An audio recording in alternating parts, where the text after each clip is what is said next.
আল্লাহ নবী সাল্লাল্লাহু আলাইহি ওয়াসাল্লাম বলছেন, লা ইয়াহমিলান্নাকুম ইস্তিবতাউর রিজকি ফি মাআসিল্লাহ। নবীজি বলেন, শোনো উম্মত, আল্লাহর দেওয়া রিজিক, আল্লাহর দেওয়া বরাদ্দ তোমার কাছে আসতে দেরি হচ্ছে, এই কথা মনে করে তুমি আল্লাহর নাফরমানিতে লিপ্ত হইও না।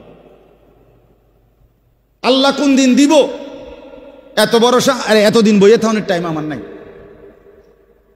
তাহলে এই কথা রাসূলুল্লাহ সাল্লাল্লাহু আলাইহি সাল্লাম বলেন যে তুমি আল্লাহর উপরে ভরসা সরাইয়া সুদের উপরে, ঘুষের উপরে, মিথ্যার উপরে, কিস্তির উপরে, হারামের উপরে কেমনে আস্থা নিলাম। কি পরিমাণ মুসলমান আমাদের মধ্যে এই হারামের সাথে সম্পৃক্ত বলেন। বয়স্ক মানুষ, বুঝমান মানুষ প্রকাশ্যে বুঝে এটা হারাম, এর পরেও নিজের জীবনের সাথে এটা মিশায় নিছে।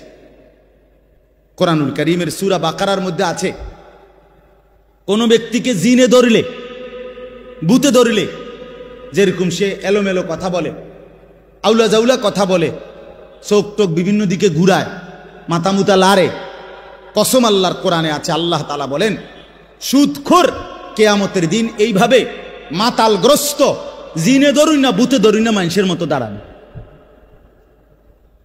আল্লাযীনা ইয়াকুলুনার রিবা লা ইয়াকুমুনা ইল্লা কামা ইয়াকুমুল্লাযী ইয়াতাখাব্বাতুহুশ শাইতানু মিনাল মাস।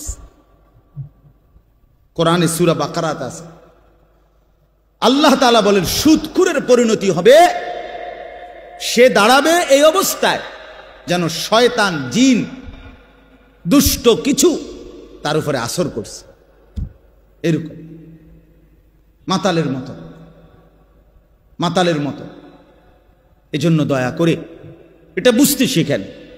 প্রসঙ্গক্রমে বললাম, এটা ভাবতে শিখেন। কেন আপনি হারাম রোজগার করবেন? কেন আপনি হারামের রাস্তায় যাবেন? এই সূরা মাআরিজ